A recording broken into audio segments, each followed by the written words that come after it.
Hey there. I just bought myself a vintage knife to celebrate a little milestone that I hit. I just recently had my 50th eBay sale. So I'm happy about that. I know it doesn't sound like a lot if you're an experienced eBay seller or a long-time eBay seller, but I just started selling on eBay last fall, and I sell one-of-a-kind vintage things instead of, just some kind of widget like a cell phone case or something. So I'm happy about that. And I've also been doing pretty well on my Etsy shop. I don't have as many sales there because it's kind of slower. But I think I got like 20 sales on my Etsy shop now too. So I'm happy with that. And for anybody that may be watching that has been a customer of mine, I just want to take a moment to say thank you. Thank you very much for your business. I really appreciate it. It's allowed me to continue this little enterprise I've got going here, where I just sell a knife to buy a knife, and it allows me to keep going, looking for interesting knives. And when I buy an interesting knife, I get to research it, and then I can share with you on this channel that information and those images. So again, many thanks. If you're not haven't subscribed to this channel, you might want to, because when I do have a knife for sale, I usually make a video about it, so it might be a good way to see what I've got coming up. Okay, so what did I buy for myself? Well, I got myself kind of my birth year official Boy Scout of America knife. And I was never a Boy Scout as a young man. However, my son was, Kenny, and he went all the way through Scouts and became an Eagle Scout, so I'm very proud of him. And along the way, I helped out as being an adult leader. So I was an adult leader in his troop for several years, wore the shirt, took the training, went on an awful lot of campouts. So I guess I've got some credibility or right to have a Boy Scout of America knife. Just some quick information on official Boy Scout of America knives. And I didn't know any of this till I looked it up, but the Boy Scouts of America was founded in 1910, and it was just like a year later, 1911, they issued the first official Boy Scout of America knife. And there have been hundreds of varieties on the market since then. Some have been, specifically designed for the Scouts.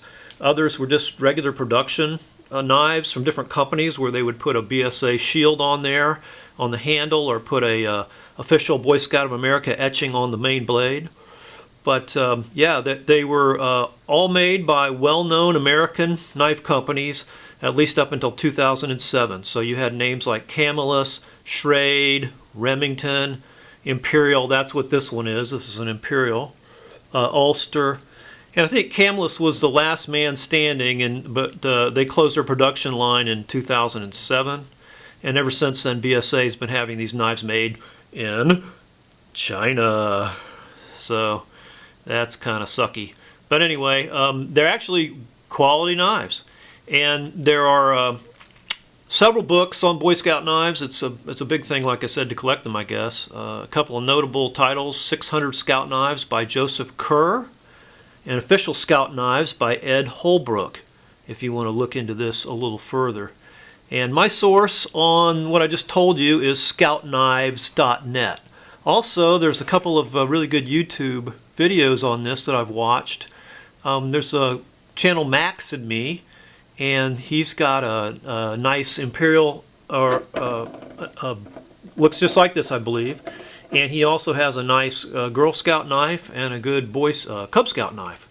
And then there's W. Tobias Gibson. That's the name of the channel. He calls it Cutlery Cavern, and he likes to collect these utility camp knives, so he's got some good information on Scout knives too, and I'll put links to those videos at the bottom so you can go check those out. Okay, so my model is an Imperial. And get some focus going on, and according to scoutknives.net, an Imperial with this, relief, the logo in relief here, molded into the handles, was only from 1958 to 1962. And so I was born in that period, so this is my birth year Boy Scout of America knife. Now, I think Imperial was the only company to actually do this. Most of the other companies would have a shield, like a nickel-silver shield pressed in there. It would be either a shield shape for the older ones, or round. It would be the BSA logo. And a lot of them, I think I might have mentioned, had the Boy Scouts of America etched on the main blade. This one, when it came to me, had no evidence of that. So I did take the blade down a little bit because it was just black when I got it. Just like carbon steel. I'm not even sure what kind of steel this is. The other tools looked better, but this looked pretty abused.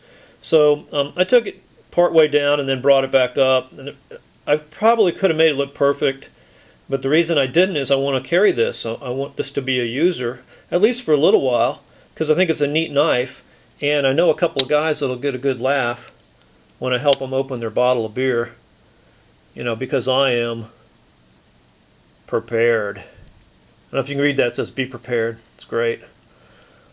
But so, I'm going to tell you about Imperial. Looked up some information on Imperial.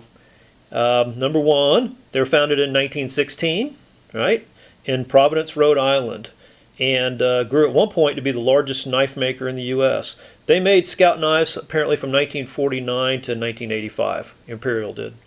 1941, they bought Ulster Knife Company, or they merged rather, and they became the Imperial Knife Associated Companies. Then they bought Schrade in 1946. They changed names in 1985 to just Imperial Schrade. You could still get knives with the Imperial Tang stamp until 1988, and they would just replace those with the Schrade name. And then in 2004, apparently the year that the company celebrated its 100th anniversary, they closed their factory and sold the Schrade name to Taylor Brands. So what a 100-year celebration that must have been. Anyway, Taylor Brands is still out there. They continue to use the Schrade name, the Imperial name. Also make old timers, Uncle Henry's, and some other things. So the little background on Imperial. Kind of like a lot of those American knife companies. They were great knife companies in New York and places, and they Rhode Island and places, and they just had to merge and buy out other companies and consolidate to stay alive, and most of them succumbed to foreign competition, and maybe just the name was sold off to somebody else, you know, as a brand name. Anyway, this got the basic, you know, camp knife, utility knife setup. Main blade, lobster claw can opener. Holding that a little too close maybe to focus. You've seen this. There's the cap lifter screwdriver. It's nice. It's got a nice reach to it. It really works. And then an awl. And there's a little indent here, a little cutout, in the scale to get a hold of the lip in the awl. Look familiar? And looks like a lot of other knives, huh? And it is a sharpened reamer. I was able to restore a really good edge to that, so it's sharp. So yeah, good construction. Looks like, you know, brass spacers, brass liners. There's your, you know, steel springs. Like I said, probably Delrin handles, nickel silver bolsters. And again, I don't know what kind of steel. It's pretty old school. You know, it looks stainless on these other tools, but the blade, when the blade came, man, I don't know. Looked like one of my old Swiss Army knife carbon steel ones. Anyway, I'm real happy with the way it came out, and that's going to be my daily carry for a little while. So I appreciate you watching. Hope that's been interesting. I know it wasn't a vintage Swiss knife, but so what the heck. Actually do have a really interesting, I think pretty rare, Victorinox on the way. It's going to take me a while to clean it up, but I'm going to share it with you as soon as I get it presentable. Thank you for watching. Appreciate your business if you bought a knife from me, and have fun collecting.